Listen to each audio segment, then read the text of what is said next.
पहले उसको पहनने का बाद फिर आपका ही होगा। तो ये है अद्भुत लीला है एक साहित्यकार को सम्मान देने का। तो इसलिए ज़्यादा टाइम नहीं ले रहा हूँ। और इस महिला को मैं सम्मान करते हुए मेरा एक मूवी भी आ रहा है महिला शक्ति का ऊपर। उस मूवी का नाम है मुंदुली, शायद इसी साल वो रिलीज करेंगे। और इंग्रेज में जो एक शब्द है नारी, ये तो शायद संस्कृत का शब्द है, इंग्रेज का नहीं है। लेकिन नारी का जो अगर उसको डिटेल्स में देखा जाए, NARI,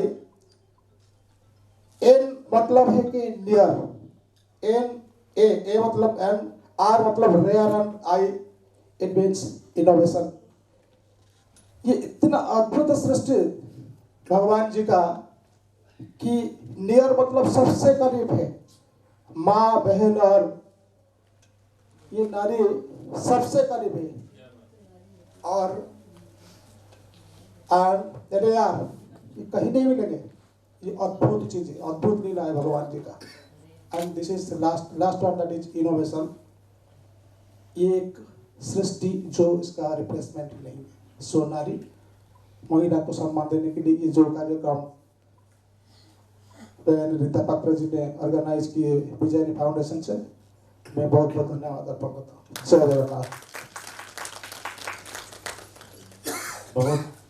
बहुत सारगर्भित बात और बड़ी जानकारीपूर्वक बात। चूँकि साथियों हमारी समय की अपनी मजबूरी है, हम आपको बहुत देर तक तो सुनते, बहुत ज़्यादा देर तक सुनते। चूँकि समारोह हमें उसी समय सीमा में संपन्न करना है। चूँकि अगले वरिष्ठ वक्ता के रूप में मैं सीधे आदरणीय दीपक रथ जी को आमंत्रित कर रहा हूँ।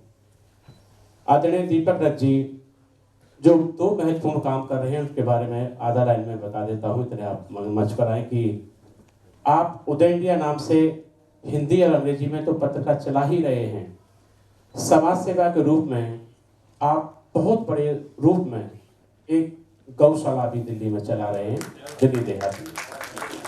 मैं व्यक्तिगत रूप से बधाई दूंगा और आप सभी के रूप से बधाई दूंगा जब ऐसे दौर में पॉलीथीन से गाय मर रही हैं। आप बहुत बेहतरीन काम कर रहे हैं। आप आएँ और अपने उसी विषय पर अपना संक्षिप्त उद्बोधन से हमें लाभान्वित करें। आदरणीय दीपक रथ जी।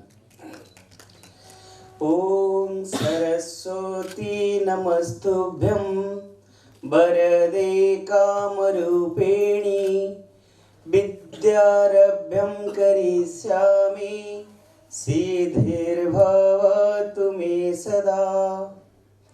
मंचस्थ उपस्थित सभी अतिथियों को मेरा प्रणाम। और इस विश्व पुस्तक मेला में इतना सुंदर सब्जेक्ट और इतने सुंदर कार्यक्रम, जैसे हम कहेंगे स्मॉल इज ब्यूटीफुल, ऐसा एक सुंदर प्रोग्राम विजयनी फाउंडेशन ने किया है। मैं विजयनी फाउंडेशन के रीता पात्रा जी एवं उनके सारे साथियों को मैं हार्दिक अभिनंदन करता हूं कि एक इतने सुंदर सब्जेक्ट कि वुमेन इन लिटरेचर, इस पे कहने को मौका मिला। 2 मिनट में मैं अपना वक्तव्य रखूंगा क्योंकि समय कम है। हमको ये पता है सा विद्या जा विमुक्त है, जो हमको मुक्ति प्रदान करता है वो विद्या है, और जो समाज के हित के लिए है वो साहित्य है। तो इतने बड़े संसार में बहन जी ने तो पूरा विस्तृत रूप से कहा है कि कौन कौन महिला लेखक या लेखिका आज तक लिटरेचर फील्ड में कैसे अपना स्थान बनाए हैं। तो मैं उसको रिपीट नहीं करूंगा। पत्रकार के नाते मैं चाहता हूं 2-3 बिंदु जो आपके सामने लाने के लिए।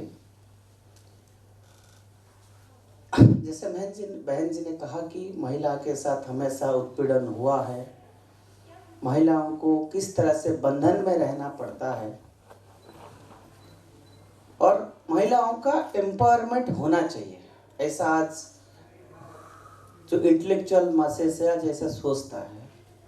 और मेरा कहना है महिलाओं का एम्पावरमेंट करने का जरूरत नहीं है, दे आर बॉर्न एम्पावर्ड। बिल्कुल, हम उनको वीक कहें क्यों, नेगेटिव बातें करें क्यों? और किसने बांधा है, कब बांधा है, कहां बांधा है? ये तो सोच है अपना।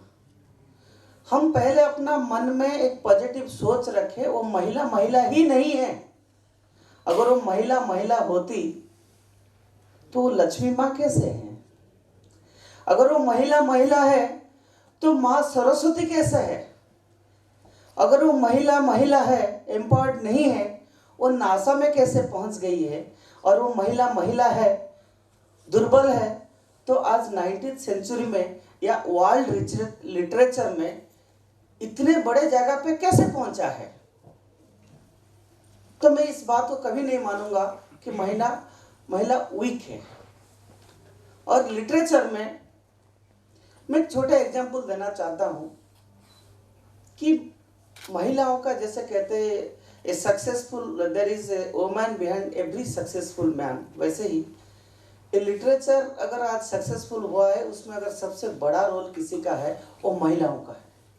क्यों है कि आज घर में अगर कोई विषय होता है और कोई समस्या अगर आता है, घर में माँ हो या वाइफ हो, उस चीज को जितना डीपली समझती है, उस चीज को जितना डीपली एनालिसिस करती है, शायद मैं कहूँगा उस चीज को इस पुरुष ने नहीं कर सकता है, कभी नहीं कर सकता है।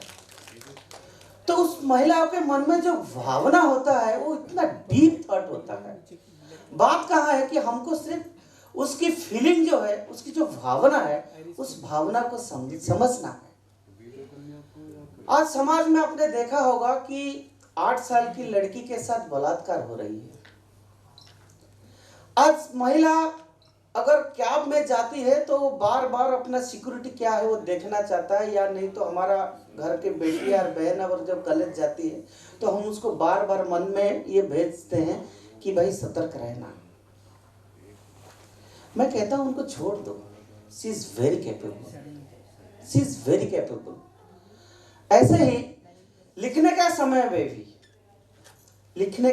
में भी महिलाओं को लिटरेचर में भी इक्वल इंडिपेंडेंस मिलना चाहिए। और उनको किसने भी नहीं बांधा है। आप देखिए जितना वुमेन जर्नलिस्ट है, आप अखबार खोल के देख लीजिए, पेज नंबर 1 से पेज नंबर 8 तक अगर आप देखेंगे केवल नेगेटिव न्यूज छपती है। और कोर्ट की भी कितना प्रोसीडिंग्स आप पढ़ लीजिए, और इनमें से हिंदुस्तान की जितने महिला एडिटर्स है, जितने राइटर्स है, जितने नोवेल राइटर्स है, उन सबका लेखन ही पढ़ दीजिए। अगर वुमेन इश्यूज है या सोशल इश्यूज है, मैं समझता हूँ कि एक महिला और ये women writer can write his best, she puts her best effort, क्योंकि वो चीजों को अंदर तक जाता है, वो समझती है पीड़न क्या होता है, कष्ट क्या होता है।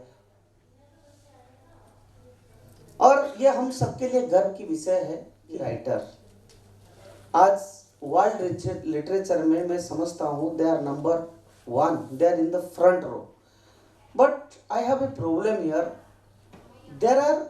there are few instances where for getting prominence and eminence in the field of literature, some writers, I will not name, some writers are acting against the ethics of writing, acting or writing against the nation, writing something that is against the ethics of the literature.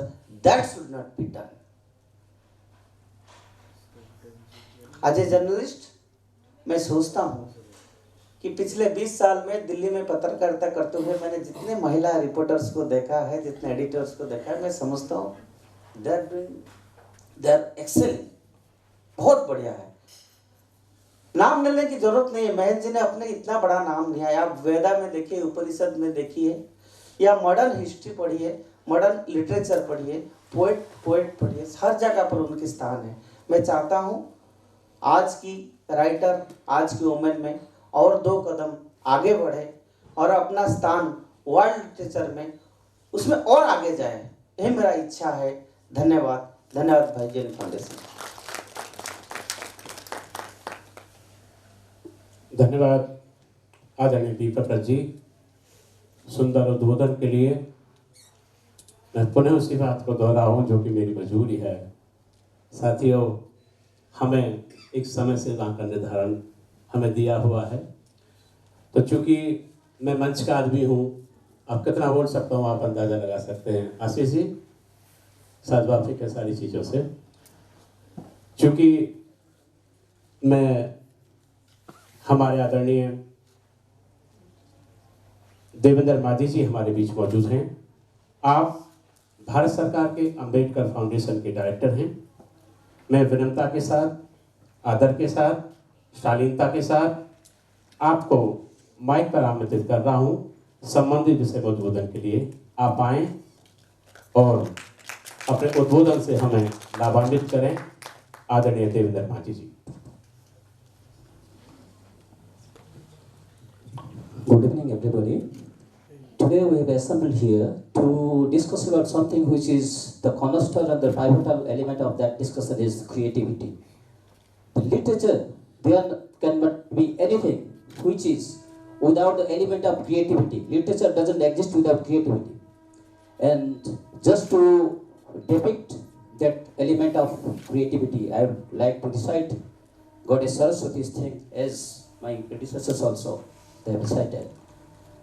Sweta Padmasana Devi, Sweta Puspa Pasovita, Swetambara Dhara Nitya, Swetegandhanulepana, Swetakhi Siddhasta, Sweta Chandana Charchita, Sweta Vinadhara Subra, Sweta Lankara Huchita, Archita Manipi Sabrube, Rusiddhi Stute Sata, Stotra Trane Tandavi, Jagadhatri Saraswati, Jas Maranti Trisandhayang Sarvan Vidya Lavantite.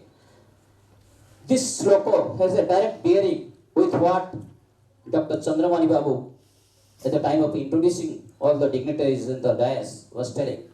He was telling that we are not Orias, the language like Orias, Bengalis, Assamese, that is secondary, but we should be Hindi speaking first. I would disagree a little bit here. See, Sanskrit is mother, and today we are discussing about the creativity, the expressions, which is mother of any kind of relationship. Whether it's mother, father, daughter, father, anybody, without expression, without creativity, we cannot do anything. And for a language, expression is just a sense of expressing your feelings. Now, talking about, I'll just give one example. Our sister Nisha is from Assam. Bhupen Hazarika sings, Ganga Amar Ma, Padma Amar Ma, Ye Amar Do Chokir Dhara Nadi, Meghna Jamuna. If I recite the same thing in Oriya, Ganga Mor Ma, Padma Mor Ma, Ye Moro Do, Dui Akhiro, Dui Nadir Dhara, Nadiro Dhara, Meghna Jamuna. Same thing, मैं हिंदी में बोलूँगा. गंगा मेरा माँ, पद्मा मेरा माँ, ये मेरा दो आँखों का नदी का धारा, मेघना Jamuna. Where is the difference of feeling? Sanskrit is the mother. If you analyze the 6 languages, Indian languages, and the 6 origin, Indo-Aryans, Indo-Sanskritic, Indo-Dravidian, Austric, Indo-Burmese, सारे में देखेंगे इसमें एलिमेंट्स जो है हमारा वो सब जगह मिलेगा. इवन फ्रेंच लैंग्वेज में पीटर मदर वो सारे लगेगा. और Sanskrit recently as per the study, Sanskrit is the most friendly language, computer friendly language in the world. इसलिए हमारा अभी रिसेंटली प्राइम मिनिस्टर ने कहा है कि ऐसे पैदा करो और 5-10 साल के बाद जैसे लैंग्वेज संस्कृत में हमारे पास पारदर्शिता है परंतु ये डिके हो रहा है. और कंप्यूटर में एक्सपर्टाइज हुआ तो world capital in computer and IT दोनों का समन्वय ऐसे किया जाएगा कि 5-10 साल के बाद जब उन्होंने ढूंढेंगे कंप्यूटर फ्रेंडली लैंग्वेज के लिए संस्कृत का स्कॉलर्स, उस समय हमारे पास ये दोनों होगा. अभी आज का विषय वस्तु है चर्चा का विषय वस्तु भारतीय साहित्य में नारी साहित्यकार का भूमिका। इस संबंध में मेरे से वक्ता सारे उन्होंने व्यक्तिगत विशेष पे जो कंट्रीब्यूशन किया है उसको कहा गया है। हालांकि जो बहन निशा ने बता रहे थे कि ये स्टार्ट हुआ राइटिंग नारी का अवदान इसमें भक्ति मूवमेंट में, मैं उनसे बहुत पहले जाऊंगा। वैदिक पीरियड पे गार्गी, मैत्रेयी, लोपामुद्रा उस समय था, उससे पहले भी जाऊंगा, क्योंकि नारी का जो कंट्रीब्यूशन एक्सप्रेशन है, आप देखिए हम अगर त्रिमूर्ति देखेंगे, ब्रह्मा विष्णु महेश्वर जिनको कहते हैं, ब्रह्मा का गेस्चर होता है creation, Vishnu preservation, Maheshwar destruction. आप नारी का दोनों रूप पहले क्रिएशन, क्रिएट करता है। क्रिएट कौन कर सकते हैं? प्रकृति कर सकता है, एक मदर कर सकता है, नारी कर सकता है, एक साहित्यकार कर सकता है। और जब नारी साहित्यकार होता है, आप देखिए कैसे दोनों क्रिएटिविटी का दोनों ये समन्वय है। और नारी इनहेरेंटली एक क्रिएटर है, उनका पास इनहेरेंट क्वालिटी है क्रिएट करने का। तो इसीलिए आज का जो विषय वस्तु है कोई व्यक्ति विशेष से सीमित नहीं रह के मैं थोड़ा सा उसमें हटूंगा। उनका जो इवोल्यूशन है थिंकिंग का, क्योंकि नारी का जो क्रिएटिविटी है वो सारे सोसाइटी में रिफ्लेक्ट होता है। आप किसी भी प्रकार एक्टिविटीज देखिए, उसमें नारी का भूमिका को डिलीट कर दीजिए, माइनस कर दीजिए, वो एक्टिविटी रहेगा नहीं, जीरो हो जाएगा। आपका पास लव कैसे आया, इमोशंस का कहाँ से आया, कॉम्पेशन कहाँ से आया, धैर्य कहाँ से आया, सेक्रीफाइस कहाँ से आया, टॉलरेंस कहाँ से आया? ये दिया कौन? फादर दिया नहीं है, मदर दिया है। और ये सेंटिमेंट्स जब तक व्यक्ति के पास नहीं होता है, जैसे जॉर्ज बर्नार्ड शॉ कहा, appreciation is akin to creation. In that context only उन्होंने कहा था, क्रिएटिविटी को कनेक्ट किया नारी के साथ। जॉर्ज बर्नार्ड शॉ आपको पता होगा, बहुत बड़ा साहित्यकार थे ब्रिटिश का। तो इसीलिए इस भूमिका से मैं कहूँगा कि व्यक्ति विशेष से सीमित नहीं रख के जो आज का विषय वस्तु है, उनका जो ओरिजिनल स्टॉप है, जो कोर कॉम्पिटेंसी है, कोर टैलेंट है, जो इनहेरेंट टैलेंट है, उसको पहचान करने का बहुत आवश्यकता है। और दत्त साहब भी यही इस संबंध में उन्होंने चर्चा किया था। और जो गौशाला भी चलाते हैं उसमें देखिए जैसे गौ माता कहते हैं, क्योंकि वो क्रिएटिविटी का, अवदान का, सेक्रीफाइस का ये सबसे बड़ा परिचय है। तो इसीलिए जो नारी संबंध में जो विषय वस्तु रखा गया है, उसका जो दूसरा पहलू है, जो कोर पहलू है, ये है उनका पास जो कोर क्वालिटीज है, जो टॉलरेंस है, फीलिंग्स है। और उसको एनहांस करने के लिए नारी का भूमिका, उससे भी पहले जाइए जो बेड टाइम स्टोरी है, बच्चों लोग को बेड टाइम स्टोरी सुनाते हैं, जो सोने का समय पे कौन उसको सुनाते हैं, और वो उसके माध्यम से कौन सा चीज जाता है, हमारा संस्कृति जाता है, और हमारा परंपरा जाता है, हमारा धैर्य जाता है, सब कुछ उनके माध्यम से इनकॉर्पोरेट किया जाता है। तो इसीलिए अब मैं संक्षिप्त में अपना वक्तव्य समाप्त कर रहा हूँ कि नारी का जो व्यक्ति विशेष पे जो अवदान है भारतीय साहित्य में ग्रोथ होने के लिए, उससे बियॉन्ड जाके समाज का जो रिफ्लेक्शन है, नारी का कंट्रीब्यूशन, और वो रिफ्लेक्शन पे नारी का क्रिएटिविटी अंतर्निहित है। और जो फेमिनिस्ट मूवमेंट हुआ, मिस्टर अलेक्जेंडर फ्रांस का जो एक फ्रांस ड्रामाटिस्ट उन्होंने स्टार्ट किया था 19th सेंचुरी पे, उससे पहले तक नारी का जो चिंता वो सीमित था। उसको मेल डोमिनेशन के हिसाब से, जैसे समाज में स्वाधीनता संग्राम में, हमारा भारतीय स्वाधीनता संग्राम के दौरान वो भी प्रस्फुटित हुआ, विकसित हुआ, उसके पश्चात भी या उससे पहले भी, जैसे बुद्धिज्म का जिस समय पे आया उस समय पे भी हुआ, प्री वैदिक पीरियड पे उस समय हुआ था, वैदिक पीरियड पे हुआ था, लेटर वैदिक पीरियड पे सप्रेस हुआ, उसके बाद मुगल पीरियड में बिल्कुल सप्रेस हुआ। परंतु क्रिएटिविटी ऐसे जैसे चीज होता है कि उसको जितना दबाया जाता है वो इतना प्रस्फुटित होता है। Thank you. I thank all the नारी पावर। धन्यवाद आदरणीय आदरणीय देवेंद्र मांझी जी, विशेष धन्यवाद आपका। आपने सृष्टि के आरंभ से लेकर वर्तमान तक की महिला साहित्य से हम अवगत कराया। क्योंकि फिर वही बात दोहरानी है कि हमारे बीच वरिष्ठ लेखिका, हिंदी की लेखिका आदरणीय कुसुम श्रीवास्तव जी मौजूद हैं। मैं आपसे अनुरोध कर रहा हूं कि आप अपने उसी संक्षिप्त उद्बोधन के साथ विषय पर अपने विचार प्रकट करें। आदरणीय कुसुम श्रीवास्तव जी। धन्यवाद भैया जी। सबसे पहले तो सरस्वती को नमन, जिन्होंने हम सबको वो वाक चातुर्य दिया कि आज हम यहाँ चिंतन मनन के लिए एकत्रित हुए हैं।